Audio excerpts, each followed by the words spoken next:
మనం ప్రస్తుతం ఇప్పుడు తుంగతుర్తి నియోజకవర్గంలోని అడ్డగూడూరు మండలంలో ఉన్నాం. మనతో పాటు కొంతమంది మాట్లాడించే ప్రయత్నం చేద్దాం. అసలు ఇక్కడ మందుల సామ్యుల్ గారు ఎమ్మెల్యే గారి పనితీరు ఎలా ఉంది, అసలు ఏంటి? అంటే ఎమ్మెల్యే గారు గెలిచినప్పుడు ఒక రకంగా ఉంటుండే, గెలిచిన అంటే టికెట్ రాకముందు ఒక రకంగా ఉంటుండే, గెలిచిన తర్వాత ఆయన మన ఊసరవెల్లి కాక కలర్ ఎట్లా మార్చుండే అట్లా అంతకంటే దారుణంగా ఉంది పరిస్థితి. గెలవక ముందు అందరిని కలుపుకొని పోయి తమ్ముడు అన్న అనుకుంటా మాట్లాడుతుండే. కానీ ఇప్పుడు అసలు ఆ మనిషి చూస్తే కూడా అక్కడి నుంచి దూరం నుంచి అక్కడక్కడ తిరుగుడు స్టార్ట్ చేసింది. కనీసం అంతకుముందు మా పేర్లు పెట్టి పిలిచేది, అన్ని వరుసలు పెట్టి పిలిచేది. కానీ ఇప్పుడు అసలు ఆ మనిషిని గుర్తుపట్టే పరిస్థితులు లేడు ఆయన. ఎందుకనంటే ఇంతకుముందు ఆయన లోకల్ తుంగతుర్తి, ఆయన మనోడు మనకు కావాలన్నట్టుగా అందరూ కష్టపడి పార్టీలకు అతీతంగా కష్టపడి వాళ్ళ వెనుక ఉన్న లీడర్లు వాళ్ళందరినీ చూసి ఆయన పేదోడని తెలిసి డబ్బులు లేకున్నా మాలాంటి వాళ్ళు ప్రతి ఒక్కరు ఖర్చు పెట్టి ఆయన్ని గెలిపించారు. ఇప్పుడు ఆయన ఒక మాట అన్నాడే నిన్న, ఏమన్నా తెలుసా? నేను ఉద్యమకారుడు అని చెప్పి కాంగ్రెస్ పార్టీ నాకు టికెట్ ఇచ్చిందని చెప్పాడు. మొన్నటిదాకా రాజగోపాల్ రెడ్డి గారు దేవుడు అన్నారు, నాకు టికెట్ ఇచ్చారని చెప్పాడు. ఈరోజు మాత్రం అదే రాజగోపాల్ రెడ్డి గారిని తిడుతున్నాడు. మీరెవరు నా నియోజకవర్గానికి రావడానికి ప్రోటోకాల్ ఎందుకు పాటించలే అని చెప్పి మాట్లాడుతుంది. దీన్ని ఎలా చూస్తారు? అంటే దీనికంటే ముందు ఒక విషయం చెప్తాం మేము. వారు పార్టీలకు రాకముందు అందరు లీడర్లను కలిసిండు. ఇంతకుముందు గతంలో అద్దంకి దయాకర్ గారు ఇక్కడ 2 సార్లు పోటీ చేసిండు. పోటీ చేసినప్పుడు చాలా తక్కువ మెజార్టీ, ఒకసారి 1800, ఒకసారి 1500తో ఓడిపోయాడు. మేము మాలాంటి వాళ్ళు చాలా కష్టపడి, నేనైతే ఒక వరికొత్త మిషన్ అమ్మేసిన. దయాకర్ అన్న ఎలక్షన్ల కోసం 4,80,000 పెట్టి 4,80,000 ఖర్చు పెడితే అది నాకు వెళ్ళే పరిస్థితి లేకపోతే వరికొత్త మిషనే అమ్మేసిన మేము గతంలో. అంటే కాంగ్రెస్ పార్టీ అంతా మేము by birth Congress party, by death Congress party. ఇక అందరూ వస్తూ ఉంటారు, పోతుంటారు. మేము ఎక్కడ ఈ రోజు వరకు నా మీద 8 కేసులు అయినాయి. 2-3 సార్లు జైలు పోయి టీఆర్ఎస్ గవర్నమెంట్లో. ఈ గవర్నమెంట్ వచ్చిన తర్వాత కూడా 2 కేసులు అయినాయి. అదేంటి మీ ఎమ్మెల్యే గానే? మా ఎమ్మెల్యేనే. నేను అదే చెప్తున్నా కదా మీకు. ఇంతకుముందు టీఆర్ఎస్ పార్టీ ఉన్నప్పుడే మా మీద దాడులు చేయలే కేసులు చేసిర్రు. ఇప్పుడు మా పార్టీ అధికారంలోకి వచ్చిన తర్వాత మా మీద దాడులతో పాటు కేసులు జరుగుతున్నాయి.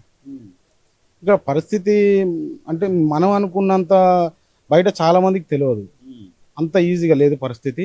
కాకపోతే బయట లేదో అంత తెలుస్తుంది, మాది మేము చెప్పుకోలేకపోతున్నాం బయటికి. మొన్నటికి మొన్న కనీసం ఇక్కడ మండల పార్టీ అధ్యక్షులు ఇచ్చారు. ఎవరు కాంగ్రెస్ అలా చాలా వరకు కాంగ్రెస్ పార్టీకి పనిచేసిన లేరు. అంటే అంతమంది లేరు, సగానికి ఎక్కువ మాత్రం 4-5 మాత్రం టీఆర్ఎస్ నుంచి వచ్చిన వాళ్ళు. మేమేమంటున్నాం అంటే మాకు ఈ మంటలేము, మేమంటే నాకు ఇష్టం లేకపోవచ్చు, మాకు ఈ మంటలే.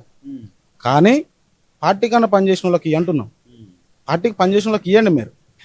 మేమంటే మీకు ఇష్టం లేకపోవచ్చు, మాకు కానీ మేము ఇల్లులు పెట్టలేదు ఎందుకని మేము అడిగితే మీకు ఇబ్బంది కావచ్చు, మన వాళ్ళకు రైతు బంధు వస్తలేదు, అది వస్తలేదు అని చెప్తే అడిగితే మీకు ఇబ్బంది అవుతుండొచ్చు, నేను కాదంటలేను. కానీ పనిచేసిన వాళ్ళకి ఫస్ట్ నుంచి పార్టీ కోసం పనిచేసిన వాళ్ళకి మీరు అవకాశం ఇవ్వాల్సిన అవసరం ఉంది. కనీసం ఇన్ని రోజులు పార్టీకి పనిచేసి మేము కనీసం మా అన్నదమ్ములకు మాకు ఇందిరం ఇల్లు తెచ్చుకునే పరిస్థితి లేదు. ఎందుకు ఇదంతా మరి పైన ఉన్న వాళ్ళకి తెలుస్తలేదా, లేకపోతే వాళ్ళు చూసి చూడన్నాడు వదిలిపెడుతుర్రా? ఈ నియోజకవర్గానికి ఎమ్మెల్యే ఫస్ట్ ప్లేస్ ఒప్పుకుంటాం, కానీ కార్యకర్తల కంటే ఫస్ట్ ప్లేస్ అయితే కాదుగా. కార్యకర్తల తర్వాతనే పార్టీ. ఈరోజు రేవంత్ రెడ్డి గారిని సీఎం చేయడానికి, ఇక్కడ ఉన్న వాళ్ళని ఎమ్మెల్యే గెలిపించడానికి ఎన్నో దాడులు అనుభవించడం, ఎన్నో కష్టాలు అనుభవించడం, ఆర్థికంగా నష్టపోయినాం, అన్ని రకాలుగా మేము నష్టపోయి ఉన్నాం. మాకు వచ్చిన మేజర్గా బాధ ఏంటంటే 15 ఏళ్ళు మాకు ఎమ్మెల్యే లేడు. ఆ 15 ఏళ్ళు ఎట్లున్నామో ఈ 2.5 ఏళ్ళు ఇంకెక్కువ ఉన్నాం మేము, అంతకంటే ఎక్కువ ఉన్నాం. 15 ఏళ్ళలో మాకు ఎంత బాధ ఉందో. ఇప్పుడు సొంత పార్టీ ఎమ్మెల్యే ఉండి కూడా మీరు బాధపడుతున్నారు, అంతకంటే ఎక్కువ. సొంత పార్టీ ఎమ్మెల్యే లేనప్పుడు ఎంత బాధలు ఉన్నావు, ఇప్పుడు అంతకంటే ఎక్కువ బాధలు ఉన్నాం. నిన్న మాట్లాడినని మీరే అంటారు. ఇప్పుడు రాజగోపాల్ రెడ్డి గారి మీద మాట్లాడడం ఎంతవరకు కరెక్ట్? అసలు అలా మాట్లాడొచ్చా లేదా? రాజగోపాల్ రెడ్డి గారి గురించి మాకు కూడా తెలుసు. ఆయన వీడియోలు కానీ ఆయన కానీ మేము చూస్తున్నాం, మాకు కూడా పరిచయం ఉన్న వ్యక్తులే. నాకు తెలిసి ఆయన కూడా నాకు దగ్గర పరిచయమే. నాకు తెలిసి ఆయన 2009 రాజకీయాల్లోకి వచ్చినప్పటి నుంచి ఫస్ట్ టైం క్షమాపణ కార్యకర్తలు చెప్పినట్టే నేనే కావచ్చు. చాలా బాధ అనిపించింది. రాజకీయ ఒక మాట అన్నాడు, తుంగతుర్తి కార్యకర్త కాంగ్రెస్ కార్యకర్త అందరికీ నీకు క్షమాపణ చెప్తున్నాను, ఎందుకంటే ఒక తప్పుడు మనిషిని తీసుకొచ్చి ఇక్కడ ఎమ్మెల్యేగా గెలిపించానని చెప్పి అన్నాడు. మీరు అన్నది కరెక్టే. ఆయన అంతకుముందు ఆస్కార్ పర్ఫార్మెన్స్ ఉండే ఎమ్మెల్యే గారిది, అప్పుడు ఎమ్మెల్యే కాకముందు. ఇప్పుడు మాలాంటి వాళ్ళం అంటే ఇప్పుడు తెలిసి ఇబ్బంది పడుతున్నాం. వాళ్ళనే మోసం చేసిందంటే మీరు అర్థం చేసుకోవాలి ఒకసారి. వాళ్ళనే ఓడదాటినాక ఓడదాటినాక బోడిమల్లయ్య వాళ్ళని ఒక ఎంపీగా ఎమ్మెల్సీగా ఎమ్మెల్యేగా 2 సార్లు చేసిన ఆయననే ఆయన మీ పనితనాన్ని పసిగట్టలేకపోయింది పాపం. చేసి మీకు టికెట్ ఇప్పించిండు. ఆయన నేనే టికెట్ ఇప్పించిన మీరు గెలిపిరని ఒక్క మాట ఇటు పడేస్తే 52,000 మెజార్టీ వచ్చింది. నేనేమంటున్నా, ఎమ్మెల్యే గారు ముఖం చూసో ఇంకోటి రాజగోపాల్ రెడ్డి గారు చెప్పిండన్న కారణం ఎంతుందో, పార్టీ రాజగోపాల్ రెడ్డి గారు చాలా సీనియర్ నాయకులు అందరు కలిసి పనిచేస్తేనే ఆ మెజార్టీ వచ్చింది. మరి ఆయన ఏమంటారు, నేను ఉద్యమకారుడు కాబట్టే జనాలు నన్ను ఆదరించారు, అందుకే 50,000 మెజార్టీ వచ్చింది, ఎవరు నాకు గెలిపేయాలి అని చెప్పి మాట్లాడాడు. మీకు ఒకటే మాట చెప్తా బ్రదర్, ఉద్యమకారుడే ఆయన చెప్పుకుంటుండు. నేనేమంటున్నా, నువ్వు ఉద్యమకారునివి కావచ్చు, నువ్వు 2023లో కదా ఎమ్మెల్యే అయింది. 2023 కంటే ముందు వారి సొంత ఊరు ధర్మారం, ఇక్కడి నుంచి ఒక 3-4 కిలోమీటర్లు ఉంటుంది. వారి ఊర్లో టిఆర్ఎస్ పార్టీ సర్పంచ్ గెలిస్తే కోఆప్షన్ మెంబర్ ఇవ్వలేదు ఇతనికి. కోఆప్షన్ మెంబర్ మీకు ఐడియా ఉందా? టిఆర్ఎస్ పార్టీ సర్పంచ్ గెలిచిన తర్వాత ఈయన అప్పుడు కార్పొరేషన్ చైర్మన్ ఉండే, గిడ్డంగుల సంస్థ చైర్మన్ ఉండే, వాళ్ళ ఊర్లో కోఆప్షన్ మెంబర్ ఇవ్వలే ఈయనకు. అలాంటి వాళ్ళని కనీసం ఒక 1000 సార్లు 100 నుంచి 1000 సార్లు తిరగవచ్చు వాళ్ళ ఇంటికి, బ్రదర్స్ ఇంటికి, కోమటిరెడ్డి బ్రదర్స్ ఇంటికి 1000 సార్లు తిరగవచ్చు. ఈయన పార్టీలో ఈయన ఎవరినైతే కామెంట్ చేసిండో ఆయనని పార్టీలో జాయిన్ చేసుకుంది కోమటిరెడ్డి వెంకరెడ్డి గారు. ఆయనకు పార్టీలో జాయిన్ చేసుకున్న తర్వాత ఈయన నిన్న కూడా చెప్పిండు, ఎలక్షన్స్ ముందు ఏం చెప్పిండంటే, నాకు తిరుపతి మెట్ల మీద ఉన్నప్పుడు నేను ఫోన్ చేస్తే నేను తీసుకుపోతా అన్నాడు. పాపం ఇంకోటి ఏంటంటే, రాజగోపాల్ రెడ్డి గారికి ఉన్న అతి పెద్ద మైనస్ ఒకటే, మాట ఇస్తే తప్పకపోవడం. వాళ్ళకి అదే ఇవాళ శాపం అవుతుంది. మాట ఇస్తే తప్పని నైజం వాళ్ళకు ఉన్నప్పుడు వాళ్ళు ఒక మాట ఇచ్చిర్రు వీళ్ళకి, సామెలకు నేను అసెంబ్లీకి తీసుకుపోతా అని చెప్పి. వారికి ఆ మాట మాత్రమే గుర్తుంది. వాళ్ళు ఏం చేస్తుర్రు, అసలు ఏం చేసిర్రో ఎట్లా గెలిపించారో వాళ్ళకే తెలుసు. ఇప్పుడు ఉన్న పరిస్థితుల్లో 2 సార్లు గెలిచిన మాజీ ఎమ్మెల్యే కిషోరు 2 సార్లు గెలిచిండు. అంగబలం అర్ధబలం దండిగా ఉన్నోడు, అన్ని రకాలుగా ఆర్థికంగా సెట్ అయినోడు. ఈయన దగ్గర సీఎం గారే చెప్తుంటారు 50,000 లేని ఆయనని కనీసం టీఆర్ఎస్ పార్టీలో బీఫామ్ సర్పంచ్ ఏమంటారు కోఆప్షన్ మెంబర్ అయ్యాను ఆయనని ఎమ్మెల్యేగా టికెట్ ఇప్పించి గెలిపించారంటే ఎంత సత్తా ఉంటే గెలిపించాలి. అలాంటి వాళ్ళని పట్టుకొని ఈరోజు నువ్వు ఆ మాట మాట్లాడుతున్నావు అంటే, నిన్న వారే అన్నారు మాట, వినాశకాలే విపరీత బుద్ధి అని. అంతకు మించిన మాట అయితే ఆయనకు అవసరం లేదు. నేనేమంటున్నా అంటే, మీరు ఏదన్నా కానీ మన తిన్నింటి వాసాలు లెక్క పెట్టాలంటే ఇదే కావచ్చు. ఇప్పుడు కోమటిరెడ్డి రాజగోపాల్ రెడ్డి ఇంకొక మాట అన్నారు. ఏమన్నారంటే, అప్పటికి ఆయన మాట్లాడుతూ కూడా మందుల సామేలు గారు అని మామూలుగా పిలవడం జరిగింది పేరు. ఈయన మాత్రం ఇష్టం వచ్చినట్టు సావు డప్పులు కొడతా ఆ డప్పులు కొడతా అని చెప్పి మాట్లాడారు. అసలు ఏంది అసలు లాంగ్వేజ్ అంటే? దీన్ని రాజకీయ పరిజ్ఞానం అంటుండొచ్చు బ్రదర్. నాకు తెలిసి వాళ్ళు జనాలలో ఉన్నోళ్ళు, మనుషుల బాధలు కష్టాలన్నీ తెలిసిన వాళ్ళు. ఈ రోజుకి నాకు తెలిసినంత వరకు, నాకున్న సమాచారం మేరకు, రాజగోపాల్ రెడ్డి గారి ఇంటికి పోయి సహాయం పొందకుండా కానీ, లేదు అనే మాట కానీ, కాదు అనే మాట కానీ విని వచ్చిన కార్యకర్త అయితే లేడు నాకు తెలిసి. అయితే నల్లగొండ జిల్లాలో తెలంగాణ రాష్ట్రంలో ఎవరైనా కావచ్చు, రాజగోపాల్ రెడ్డి గారి ఇంటికి పోయి ఈ పని కాలేదు నాకు చేయలేదు అని వచ్చిన కార్యకర్త అయితే లేడు. ఈయన దగ్గరికి పోయి పని అయ్యింది అంత అయిపోయింది అని వచ్చిన కార్యకర్త కూడా లేడు. కనీసం ఒక లెటర్ ఐడి, ఎవరికన్నా గురుకుల అడ్మిషను ఇంకా దేనికి ఒక లెటర్ ఐడి ఇస్తే, లెటర్ ఐడి ఇవ్వమంటే కూడా లెటర్ ఐడి ఇవ్వలేని పరిస్థితి. వాడు 15-20 ఏళ్ల నుంచి మాజీ సర్పంచులు, ఎంపీటీసీలు వీళ్ళంతున్నా కనీసం ఒక లెటర్ ఐడీలు కూడా వాళ్ళు తీసుకోలేని పరిస్థితి. ఇప్పుడు ఓపెన్ గా చెప్పండి, మీరు కాంగ్రెస్ పార్టీ కదా, మీరు Congress assembly vice president, youth Congress పోటీ చేసి నేను 3rd ప్లేస్ లో వచ్చిన తుంగతుర్తి అసెంబ్లీ వైస్ ప్రెసిడెంట్ నేను. ఇప్పుడు ఏంటంటే, ఇప్పుడు మన జాజిరెడ్డి కూడా అరపిల్ల కూడా కొట్టుకున్నారు. ఏదైతే ఎంపీ వర్సెస్ మందుల సామీల్ అని గాంధీ భవన్కి వచ్చి ధర్నా చేశారు సామీల్ గారికి వ్యతిరేకంగా. ప్లస్ ఎందుకు కార్యకర్తల్ని ఫస్ట్ నుంచి ఉన్న కార్యకర్తలు అని చెప్పి నిన్న మొన్న వచ్చిన కార్యకర్తలకు ఎక్కువ ప్రిఫరెన్స్ ఇస్తారు. ఏదైతే మండల పార్టీ కానీ లేదంటే కోఆపరేషన్ ఈ విషయాల్లో మొత్తం ఫస్ట్ ప్రిఫరెన్స్ అలాగే ఇస్తారు. అంటే నేనేమంటున్నాను బ్రదర్, అన్ని ఇప్పుడు మందుల సామీలు గారికి ఇక్కడ వర్గం అనేది లేదు, వారి మనుషులు అనేటోళ్ళు లేరు. వాళ్ళకి టికెట్ ఇప్పించింది రాజగోపాల్ రెడ్డి గారు. ఆయన ఇచ్చిన పిలుపుతోని ఒక మాటతోని గెలిపించింది కార్యకర్తలు. ఇవన్నీ మాత్రమే ఆయనకు తెలుసు. ఆయనకు వర్గం అనేది లేదు. ఆయన ఎమ్మటి తీసుకొచ్చుకున్న వాళ్ళకే పదవులు ఇచ్చి, ఆయనకు తీసుకొచ్చుకున్న వాళ్ళకే అన్ని రకాలుగా ఇల్లులుగా ఇవాళ ఈ రోజు కూడా కాంగ్రెస్ పార్టీలో పనిచేసిన వాళ్ళకి కాకుండా ఆయన ఎమ్మటి ఎవరు వచ్చిర్రో వాళ్ళు చెప్తేనే ఇల్లులు వచ్చే పరిస్థితి వచ్చింది. మేము ఉన్నాము 15 ఏళ్ళ నుంచి కష్టపడ్డాము పార్టీ కోసం. ఎమ్మెల్యే లేనప్పుడు కొట్లాడినాము, కేసుల పాలైనాము, జైళ్ళ పాలైనాము. మీకు మీరు ఒక నిమిషం వింటా అంటే మీకు మంచి లాజిక్ చెప్తా. మా అప్పుడు కిషోర్ ఎమ్మెల్యేగా ఉన్నప్పుడు, టీఆర్ఎస్ గవర్నమెంట్ ఉన్నప్పుడు, మా ఊరు ఎమ్మెల్యే గారు ఊరు పక్కన లక్ష్మీదేవి కాల విలేజ్ ఉంటుంది. అక్కడ నారగో నంజయ్య గారు అని మాజీ సర్పంచ్ ఉంటాడు. వేరే దగ్గర ఇసుక పర్మిషన్ తెచ్చుకొని మా బార్డర్లో ఇసుక ఎత్తుతారు. మాకు భూగర్భ జలాలకు కష్టమవుతుందని చెప్పి మేము పోయి ఆపినాం. ఆపితే మా మీద కేసు పెట్టించిండు. మా మీద కేసు పెట్టించి మమ్మల్ని రిమాండ్ చేయడం జరిగింది సూర్యాపేట సబ్ జైల్లో. ప్రజెంట్ సర్పంచ్గా ఉన్న నారగో నంజయ్య గారిని, అసెంబ్లీ జనరల్ సెక్రటరీ కూడా నన్ను. దరిద్రం ఏంటంటే నా భార్య నిండు కడుపుతోనుంది, నాకు పాప. నేను జైల్లో ఉన్నప్పుడే నాకు పాప పుట్టింది. నా పాప పుట్టినప్పుడు కూడా నేను నా బిడ్డ ముఖం చూసుకునే రాత నాకు లేకుండే. జైల్లో ఉన్నా. లాస్ట్కు తండ్రి ముఖం చూపించాలని పాపను తీసుకొచ్చారు, జైలుకు తీసుకొచ్చి ములాఖాతులు నాకు చూపించారు.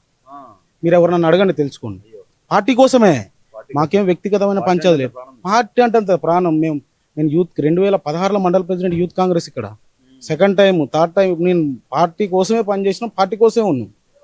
వీళ్ళు రాజగోపాల్ రెడ్డి గారు టికెట్ ఇప్పిస్తారు, ఆయన ఒక మాట చెప్తే మేము ఇక్కడ పనిచేసినాం. కానీ ఈ రోజుకు మాకు కనీసం ఇందిరమ్మ ఇల్లు తీసుకునే అర్హత లేదు. మాకు ఇందిరమ్మ ఇల్లు తీసుకునే అర్హత మాకు లేదు.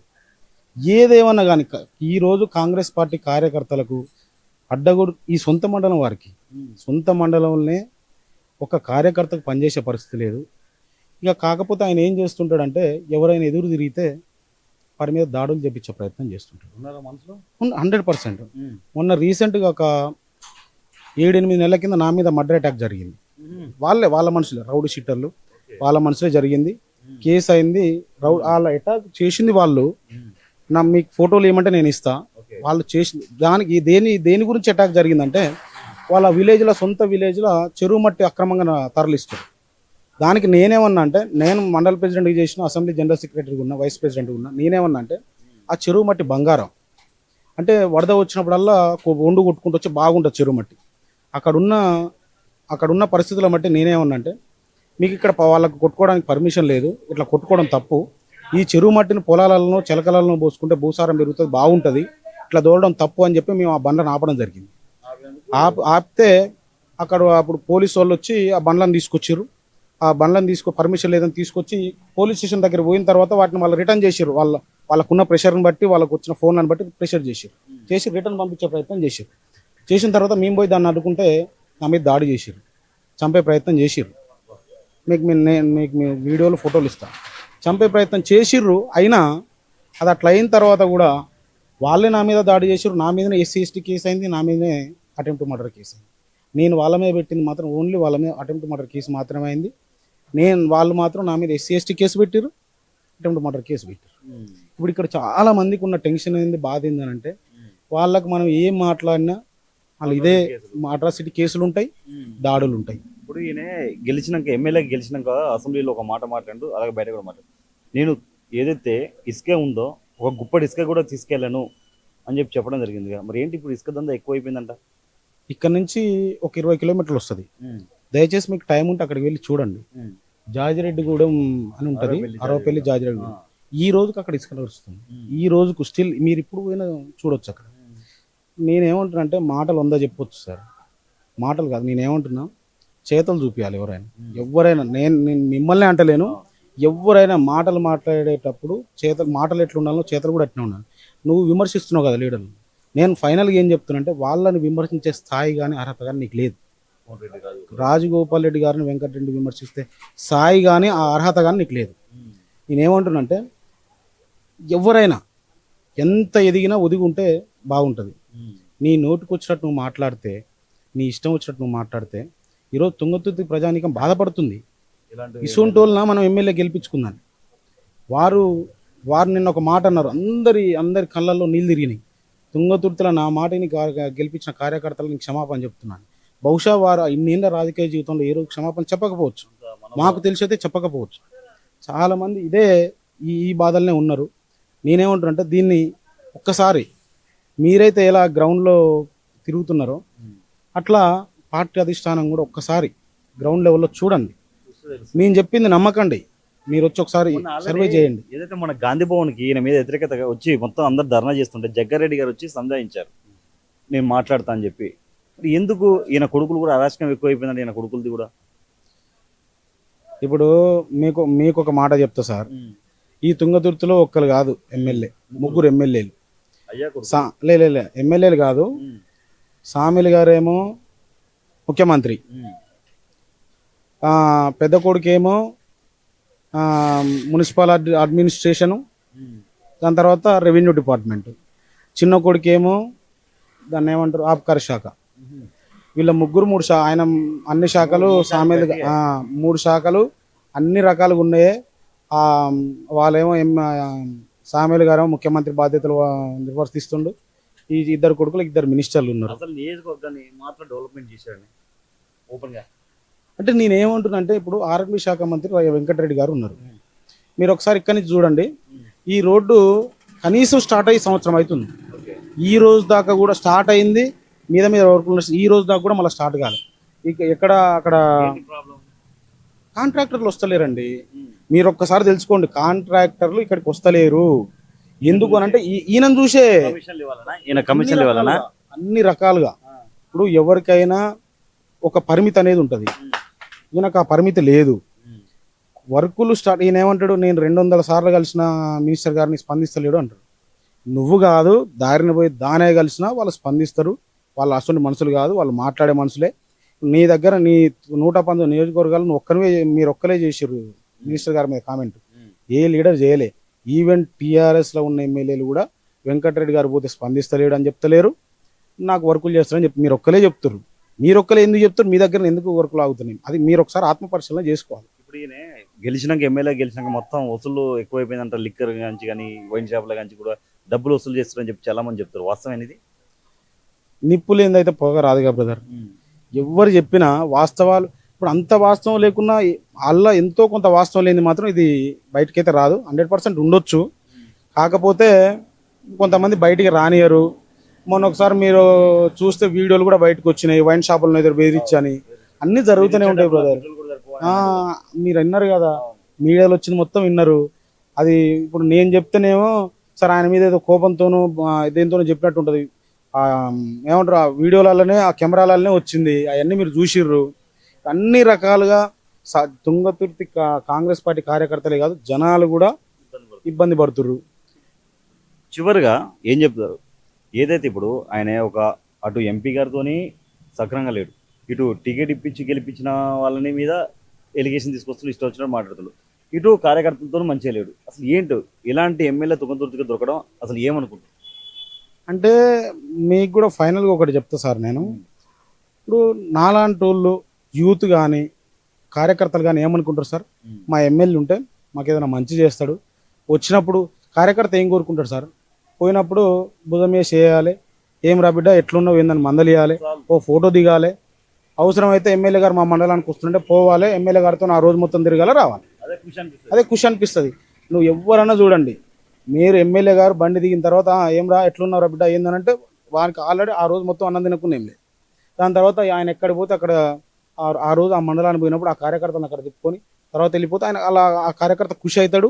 ఎవరన్నా అదే కార్యకర్త ఎవరన్నా అవతల ఈ మన ఎమ్మెల్యేని విమర్శిస్తే కూడా అట్లా కాదు మనోడు మంచోడని సర్ది చెప్పుకునే ప్రయత్నం చేస్తాడు. కొన్ని ఊర్లలో ఎవరైతే ఎమ్మెల్యే సామేల్ గారిని బైకాట్ చేసినట్టు ఊర్లలోకి రాని ఎట్లా అంటారు, వాస్తవం అనేది? వాస్తవమే.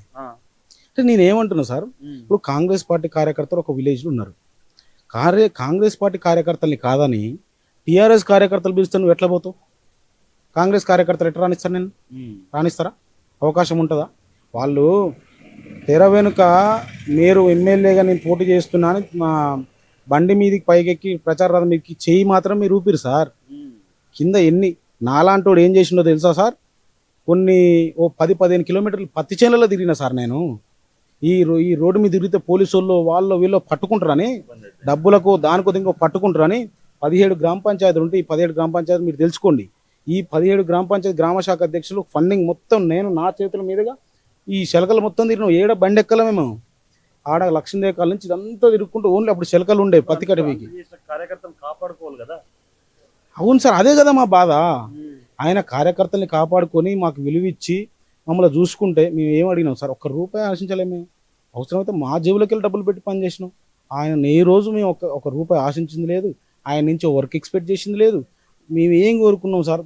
ఆ దగ్గర పోతే మేము శాలువ కప్పినా, ఓ దండ వేసినా, ఓ షేక్ హ్యాండ్ ఇచ్చినా, భుజం వేసి వేసినా కార్యకర్తలు ఖుషి అవుతారు కదా. అది ఏది లేకపోగా వాళ్ళకి మా మీద కేసులు, మా మీద దాడులు, మేము ఏం చేసినా ఇందుకేనా మేము గెలిపించుకుంది అని మా ఇటువంటి ఈ బాధలన్నీ వినే పాపం రాజగోపాల్ రెడ్డి గారు నిన్న మాట మాట్లాడండి. వాళ్ళ మాట విన్న దగ్గర నుంచి కాంగ్రెస్ పార్టీ కార్యకర్తలు చాలా ఆవేదనకు లోనయ్యారు. నిన్న నుంచి ఆయన శ్రమ, ఆయన చేసిన శ్రమ వృధా అయిపోయింది. ఆయనకి ఈ తుంగతుర్తికి అద్దంకి దయాకర్ గారు పోటీ చేశారు. ఎస్సీ కార్పొరేషన్ చైర్మన్ ప్రీతం గారు ఇక్కడ యాస్పిరెంట్గా ఉన్నారు. ఇక అన్నపర్తి జ్ఞానసుందర్ గారు అని 25-30 ఏళ్ళ నుంచి ఆయన యాస్పిరెంట్గా ఉన్నారు. వీళ్ళందరికీ రాజగోపాల్ గారు సుపరిచితులే. కానీ ఇక్కడ ఉన్న పరిస్థితులు లోకలు ఉద్యమకారుడు అంటుండు కదా, ఒకసారి తీసుకొచ్చి గెలిపిస్తే ఎట్లుంటుందని ఆయన టికెట్తో పాటు ఆయన వేరే బాన్సువాడ టికెట్, ఈయన టికెట్ ఇస్తేనే అని చెప్పి పట్టుబట్టి ఈయన తీసుకొచ్చి టికెట్ ఇప్పించి అన్ని రకాలుగా ఆర్థిక సహాయ సహకారం చేసి గెలిపిస్తే ఈరోజు గెలిపించిన కార్యకర్తలనే ఇది చేసినాం అనుకున్నాం. ఈరోజు నువ్వు అన్ని చేసిన రాజగోపాల్ రెడ్డి గారు నువ్వు ఆ మాట అన్నావంటే చాలా మంది తట్టుకోలేకపోతారు సార్. ఈ తుంగతుర్తిలో కార్యకర్తలు చాలా మంది తట్టుకోలేకపోతారు. మందుల సాంబేల్ తుంగతుర్తి ఎమ్మెల్యేగా అభివృద్ధి కానీ ఏం చేసిన అసలు డెవలప్మెంట్ లాంటిదంటే 100కి ఎన్ని మార్క్స్ ఇస్తారు?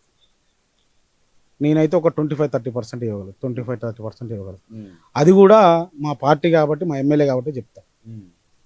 నేను ఆయన పని చేసి 25% కూడా ఇవ్వడానికి కూడా అసలు అర్హుడు కాదంటవా? నాకు మనసు ఒప్పుతలేదు సార్. ఆయనకు ఆ 25-30% అంటే నాకు మనసు ఒప్పుతలేదు. ఇక మళ్ళీ మా ఇజ్జతకి ఇట్లా ఏమైనా పోతుందేమో, మరి అంత మాత్రం ఇచ్చుకోకపోతే మా ఇజ్జత్ ఏమైనా పోతుందేమో. ఇంకోటి ఏంటంటే నాకు జనరల్గా ఏమంటే 35% మార్క్స్ ఇస్తే గెలుస్తారు అంటారు కదా, పాస్ అవుతారు అంటారు కదా మార్జిన్లో. నాకు అది కూడా మనసు ఒప్పుతలేదు. ఆ 25-30 ఇవ్వకపోతే మీ మీడియా వాళ్ళు ఏమైనా తిడతారేమో, మీ ఎమ్మెల్యే మీ కాంగ్రెస్ పార్టీ మమ్మల్ని తిడతారని భయంతో 25-30%, లేకపోతే అది కూడా ఇచ్చేది లేదు. నేనేమంటే ఈ 2.5 సంవత్సరాల్లో ఆయనకైనా డెవలప్ అయింది తప్ప కాన్స్టిట్యున్సీని కానీ కార్యకర్తల్ని కానీ ఎక్కడ డెవలప్ చేసిన చరిత్ర అయితే లేదు సార్. ఖమ్మం అంటుంటున్నాం సార్, మేము పోయి చూడలే. ఆ ఖమ్మంలో ఎక్కడో 100 ఎకరాలు ఉన్నది అనేది కార్యకర్తలు వాళ్ళ ఊరోళ్ళే అంటుర్రు. అంటే మేము కూడా పోయి చూడలేదు. వాళ్ళు పోయి చూసిన వాళ్ళు అయితే మాతో అన్నారు. మరి ఒకసారి 50 ఎకరాలు, ఒకసారి 50 ఎకరాలు ఉన్నాడని మాత్రం తెలుస్తుంది. మాకైతే తెలియదు.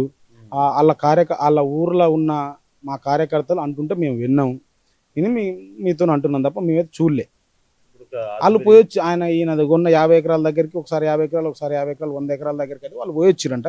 చూసి వచ్చిన వాళ్ళు చెప్పారు. వస్తుందా? మేము మాత్రం అదే అనుకుంటున్నాం.